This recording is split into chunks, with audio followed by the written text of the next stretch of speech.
Jair Bolsonaro, São Paulo, 7 de setembro de 2021. Dizer a você que qualquer decisão do senhor Alexandre de Moraes, esse presidente não mais cumprirá. Ele para nós não existe mais. Jair Bolsonaro, Brasília, 9 de setembro de 2021. Nota oficial do presidente Jair Bolsonaro. No instante que o país se encontra dividido entre instituições, é meu dever como presidente da República vir a público dizer. Ponto 1. Nunca tive qualquer intenção de agredir quaisquer dos poderes. A harmonia entre eles não é a vontade minha, mas determinação constitucional que todos, sem exceção, devem respeitar. Ponto 2. Sei que a boa parte dessas divergências decorrem de conflitos de entendimento acerca das decisões adotadas pelo ministro Alexandre de Moraes, no âmbito do inquérito das fake news. Ponto 3. Mas, na vida pública, as pessoas que exercem o poder não têm o direito de esticar a corda, entre aspas, a ponto de prejudicar a vida dos brasileiros e sua economia. Ponto 4. Por isso, quero declarar que minhas palavras, por vezes contundentes, decorrem do calor do momento e dos embates que sempre visaram o bem comum. 2 dias depois de afrontar o Supremo Tribunal Federal e afirmar disposição para descumprir decisões do ministro Alexandre de Moraes, o presidente Jair Bolsonaro recuou, após conversas que iniciaram na quarta-feira com o ex-presidente Michel Temer e que resultaram nessa nota surpreendente, divulgada na tarde de quinta-feira. Agora ele afirma que agiu no calor dos acontecimentos. Mas o que muda com esse movimento de Bolsonaro? O Supremo viu o movimento com desconfiança, até porque os ministros foram avisados, antes do 7 de setembro, que Bolsonaro não faria ataques diretos à corte e aos ministros como fez.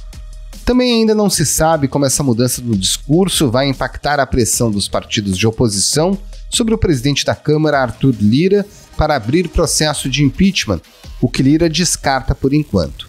O líder da minoria na Câmara, o deputado Marcelo Freixo, do PSB, falou ao Ponto sobre essa questão. Essa fragilidade do argumento e da posição do presidente não muda em nada a posição dos partidos de esquerda, centro e direita. Na verdade, ninguém confia no conteúdo dessa carta de Bolsonaro, porque não é a primeira vez que ele faz ameaças e coloca o país numa situação de muita fragilidade democrática. Afinal, o que pesou para que Bolsonaro mudasse radicalmente de tom? Em que medida ele perde o apoio de seus eleitores mais fiéis, que aderiram em peso à agenda de ataques contra o Supremo? E como o MBL, que organiza os atos marcados para o próximo dia 12, e os partidos de esquerda interpretam a guinada de Bolsonaro? Esses são os temas do Ao Ponto desta sexta-feira. Eu sou o Roberto Maltic, estou com a Carolina Moran, e nesse episódio conversamos com o colunista Merval Pereira e com os repórteres Guilherme Caetano e Sérgio Roxo, na sucursal de São Paulo. Fique com a gente.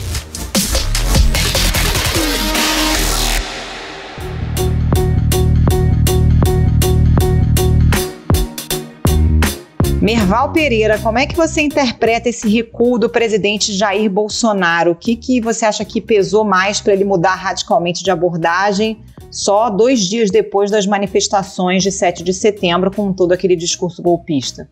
Olha, Carol, eu acho que é uma prova de que mesmo com muita gente na rua, no país todo, principalmente São Paulo, Brasília, mas no Rio foi grande também, mesmo com isso, sentiu que não tem força política suficiente para levar adiante uma tentativa de golpe ou de desmoralização das instituições. Ele deve ter sentido que a repercussão foi muito pesada, muito ruim, e que estava levando a um limite dele, né?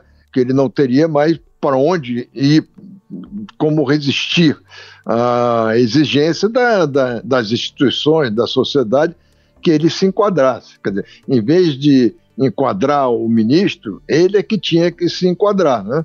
E acho claramente que para aceitar esse documento é uma posição de completo descrédito para ele, né? Ele, depois de tudo que ele falou na Avenida, assinar esse documento, e a gente sabendo que quem fez o documento foi o ex-presidente Michel Temer, e ele só assinou, é uma prova de fraqueza dele muito grande. E eu acho que ele ficou com medo da reação do Supremo, da Justiça Eleitoral. Ele sentiu o peso das instituições em cima dele. Agora, não quer dizer que vai mudar, né? Pois é, Merval, vamos falar um pouquinho dos bastidores da construção dessa nota. Você já mencionou que o ex-presidente Michel Temer esteve por trás dessa redação. A gente sabe que o ministro Alexandre de Moraes acabou conversando com o presidente Bolsonaro, intermediado justamente pelo presidente Michel Temer, a quem ele é aliado, tem fidelidade, foi ministro da Justiça. Em que medida o presidente também está querendo, com isso, tentar, por exemplo, mudar o rumo do inquérito das fake news, que incomoda bastante o presidente Jair Bolsonaro?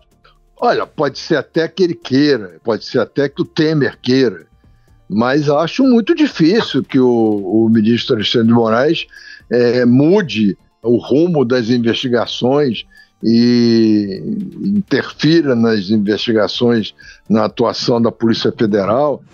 Eu quero meu direito de ir e vir, eu quero ter a certeza que não vou acordar com a Polícia Federal em casa por fake news. Acho que seria uma desmoralização. E depois tem o seguinte, duvido que o ministro Alexandre de Moraes esteja convencido de que o presidente Bolsonaro está mesmo arrependido do que disse e quis se desculpar. Eu duvido.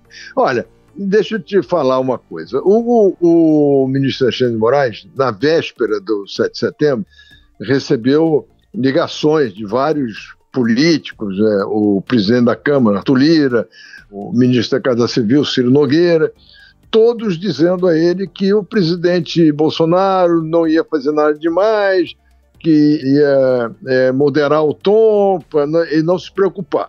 Não apenas o Alexandre de Moraes, mas outros ministros receberam a mesma garantia desse grupo político que estava tentando mediar as relações do judiciário com o executivo. Quando houve o primeiro discurso em Brasília, de manhã, já houve uma certa reação dos ministros do Supremo. E aí os políticos que estavam nessa disputa ali de acalmar, disseram, não, mas não foi nada demais, o discurso foi até ameno, pode deixar, não sei o que. E no discurso de São Paulo, onde ele elevou o tom, nomeou o Alexandre de Moraes, chamou o Alexandre de Moraes de canalha.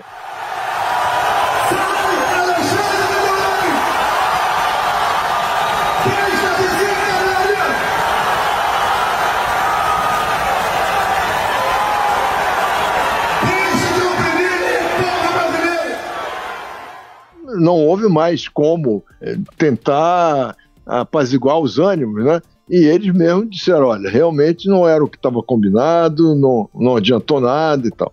Então, eu acho que não tem muita gente em Brasília que acredita num acordo com o Bolsonaro.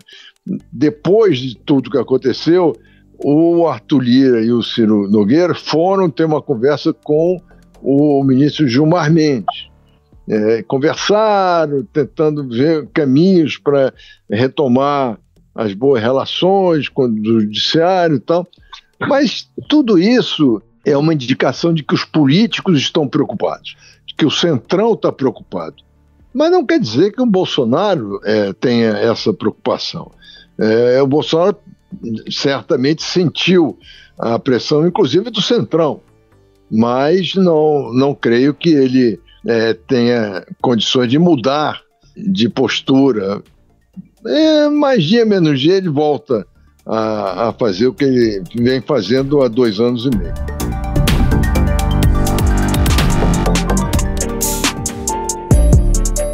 Mas você acha, Merval, que esse movimento aplaca em alguma medida a pressão por impeachment? Porque o presidente da Câmara, Arthur Lira, já tinha deixado muito claro que não tinha a menor intenção de deixar prosperar nenhum pedido de impeachment, mas havia ali uma movimentação, uma certa pressão de partidos mais ao centro, centro-direita. O PSDB, por exemplo, passou para a oposição, o PSD também. Esse recuo do Bolsonaro arrefece um pouco essa pressão? Acho que sim, acho que momentaneamente sim, mas não quer dizer que isso desapareça do mapa político, né? Que essa situação se resolva tão rapidamente. É evidente que se você tem um documento oficial da presidência mais ou menos se desculpando e tal, é evidente que é uma coisa importante, uma coisa institucional. Repito, meu respeito pelas instituições da República, forças motoras que ajudam a governar o país. Mas ninguém acredita que ele seja capaz de mudar de comportamento. Inclusive porque se ele mudar de comportamento, ele vai contra esse núcleo dele que ele incentivou e alimentou nos últimos 2 meses para fazer essas manifestações, né? Ele já está tendo um problema danado com os caminhoneiros, né? Que acreditaram na história do estado de sítio, acreditaram na história do golpe e bloquearam as estradas e tal. E quando o Bolsonaro pediu para eles se desmobilizarem, eles ficaram surpresos, porque achavam que era para valer o golpe do Bolsonaro. Ele vai perder muita gente dessa ala mais radical que vai para as ruas pedindo fim do Supremo, prisão dos ministros, esse tipo de coisa.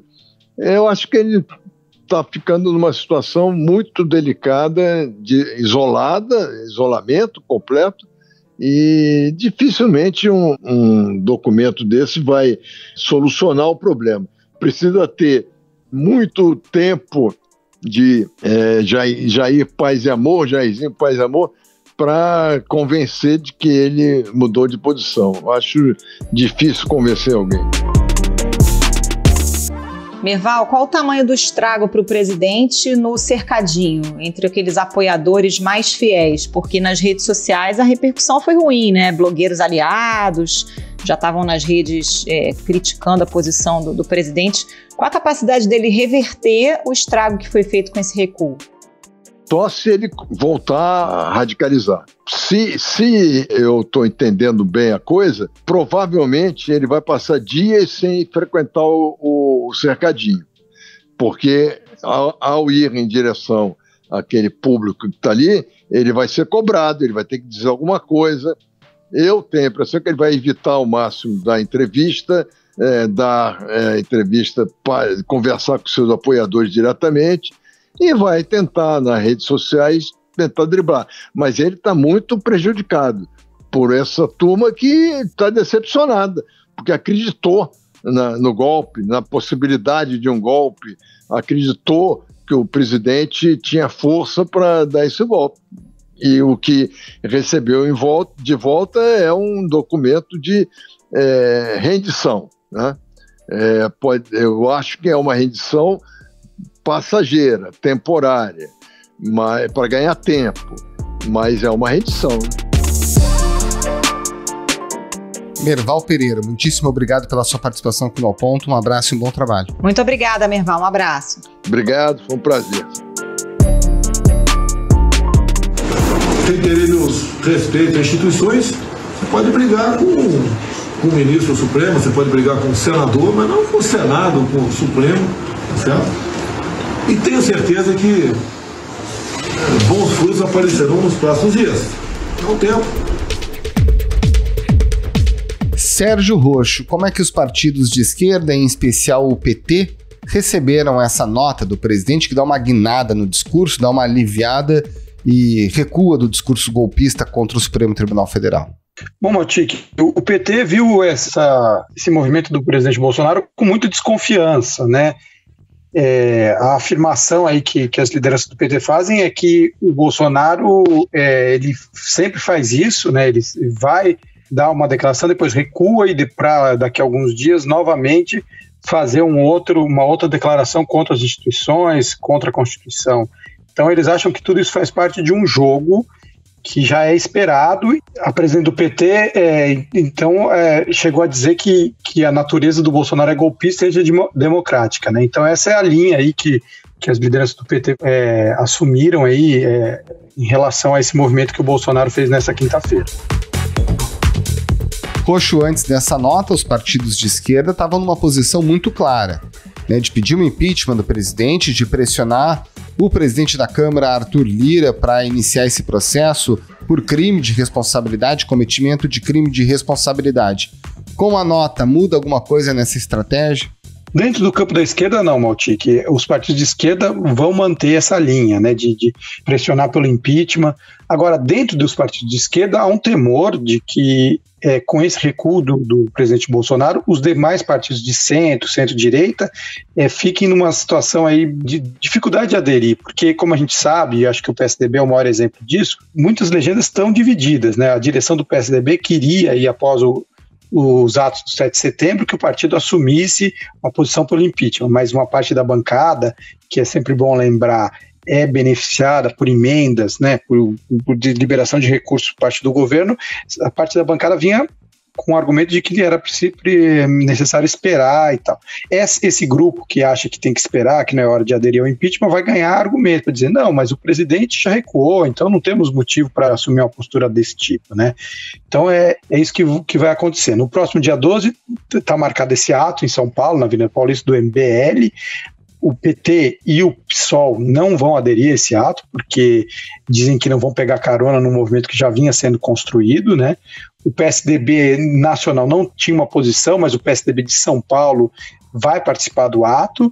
E há uma preocupação agora se, de alguma forma, esse recuo não pode dificultar a mobilização, né? As pessoas falaram, o presidente tinha feito uma atitude e agora ele recuou. Então, a manifestação talvez pudesse perder algum sentido para algumas pessoas. Há essa dúvida, mas só no domingo, no dia 12, que a gente vai saber exatamente se esse recuo vai desmobilizar para o ato. E você vê alguma chance de convergência? Você menciona que o PT não participa do dia 12, mas há alguma postura da parte do PT no sentido de se aproximar nesse momento desses partidos de centro-direita para de fato levar adiante um movimento mais profundo, mais robusto, não só de oposição ao presidente, mas de defesa da democracia? Existe essa ideia, né? Na quarta-feira teve uma reunião que envolveu 9 partidos, não só da esquerda, né? Partidos também como o Cidadania, a Rede, até o Novo. Esses partidos se reuniram na quarta-feira e tinham ali tirado uma posição de tentar convocar e organizar um ato para outubro, né? Chegaram a falar na data do dia 3 de outubro, ou para novembro, um ato aí que seria construído entre partidos de esquerda e de direita, para fazer um grande ato em favor do impeachment. Essa era a posição na quarta-feira. Agora, com o recuo, fica essa desconfiança realmente, se isso não pode mudar em relação aos partidos de direita. Ainda está cedo para fazer essa avaliação. A princípio, ninguém falou, desistimos, né? Mas a gente sabe na política, às vezes, você não precisa falar, é só simplesmente não fazer ou não se empenhar que os atos não aconteceriam. Mas tinha essa ideia de fazer um grande ato aí que unisse muita gente em outubro, 3 de outubro ou 15 de novembro. Já tinha até a data aí sendo discutida, né? Mas também a gente não pode desprezar, né, Maltica, a capacidade do presidente Bolsonaro de produzir algum outro ato, algum outro movimento contra as instituições que venha fortalecer esse movimento daqui a poucos dias, né? Isso que a gente tem visto desde o começo do governo e pode acontecer novamente, né, nas próximas horas aí. Sérgio Roxo, muito obrigado pela sua participação aqui no Ponto. Um abraço e um bom trabalho. Obrigado, Maltic. Um abraço. Bom trabalho para você.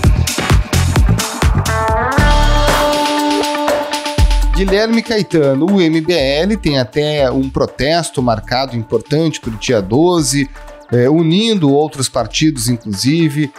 Só que agora vem a nota do presidente baixando muito a bola, baixando o tom. Esse protesto continua? Como é que o pessoal recebeu essa nota do presidente?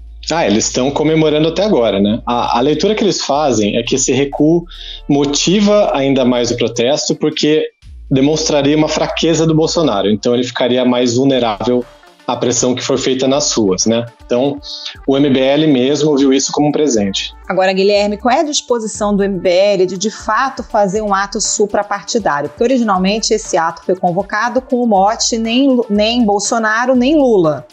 E aí houve um recuo por parte do MBL no sentido de trazer a esquerda também e outros partidos para esse movimento. Como é que foi isso negociado dentro do próprio MBL, de quem estava organizando esse ato do dia 12, e qual é a disposição hoje de receber quem quiser também aderir? Então, depois do 7 de setembro, os organizadores do ato, né, que são o MBL, o Vem Pra Rua e o Livres, eles conseguiram um apoio bem mais diverso do que antes. Só para ter uma ideia, é esperado que alguns políticos de esquerda subam no carro de som, né? Tem nomes como o Alessandro Molon, do PSB, o Orlando Silva, do PCdoB, a Isa Pena, do PSOL, tem até a Tabata Amaral, que saiu do PDT, e tem outros partidos, né? O Partido Novo, por exemplo, está dividido em relação a isso. No anúncio da data do protesto do MBL em Brasília, tinha um deputado estadual do Novo de São Paulo por lá, que até falou no microfone, mas o racha no Novo é grande, tem uma ala mais bolsonarista, representada pela bancada federal lá da Câmara dos Deputados, e do outro lado os dirigentes do partido, né, com grande influência do João Amoedo, que já deixou a presidência, mas tem sido uma das vozes mais incisivas dentro do Novo pelo impeachment do Bolsonaro, né? O Novo tem essa divisão, os mandatários e os dirigentes. Quem foi eleito não pode ocupar cargo na direção, né? E acabou que se formaram esses dois polos internos, mas tem adesão do PSDB também, que tem uma ala mais de oposição e outra que fica mais próxima ao governo. O Diretório Municipal de São Paulo, por exemplo, que já tinha convocado a militância para ir no ato da esquerda, vai estar na Paulista no dia 12, né? Já anunciaram. Tem outros partidos, o Cidadania, o PDT também vai, o Ciro Gomes já falou que vai. Em resumo, o MBL está esperando que a esquerda não petista vá para o protesto, né? Então, é um movimento de concessão por parte do MBL, mas com condicionantes, né? Se por um lado eles retiram o mote nem Lula nem Bolsonaro, por outro, eles estão pregando que as pessoas vão de branco na manifestação e que bandeiras eleitorais não sejam erguidas, né? O branco não é à toa, não é nem o verde e amarelo dos bolsonaristas e nem o vermelho da esquerda, mas o MBL mesmo tem dito que a esquerda vem aceitando bem isso. Agora, Guilherme, mesmo que o PT não esteja presente, os partidos de esquerda podem estar e devem estar presentes nessa mobilização liderada pelo MBL. Eles não temem que, de alguma forma, a esquerda possa se apropriar e até mesmo o ex-presidente Lula possa faturar politicamente com esse tipo de mobilização?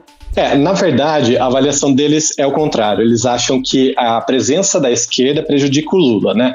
Qual que é a lógica deles?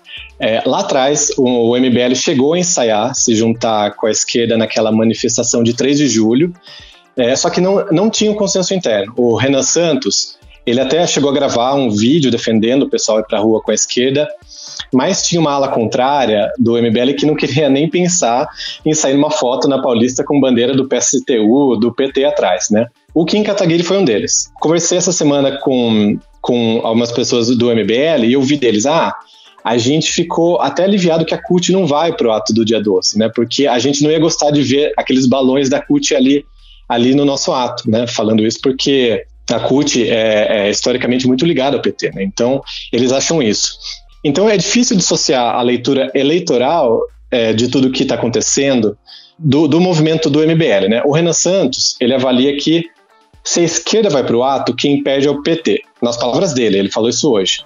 O MBL acha que o PT atua para garantir uma hegemonia no campo da esquerda, então se tem deputada do PSOL, deputado do PCdoB, se tem ala do PDT indo para o ato, isso tira, na visão do MBL, né, esses grupos da órbita do PT. Então, apesar de ter essa iniciativa para tirar o caráter eleitoral do protesto, por outro lado, parece ter um cálculo eleitoral aí por trás também, né, uma preocupação em não beneficiar o Lula.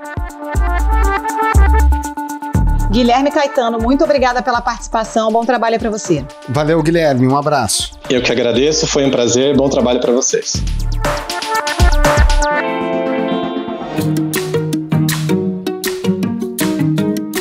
E Esse foi o Ponto de hoje, o podcast diário da redação do Globo. Nessa conversa a gente conta com a participação de toda a equipe do jornal, as mesmas pessoas que levam até você informação e análise de qualidade todos os dias. Quer saber mais? Assine o Globo. Acesse assineoglobo.com.br e confira todas as notícias e reportagens especiais. A produção é do Lucas Matias e a edição é do João Guilherme Lacerda. Tchau. Até mais.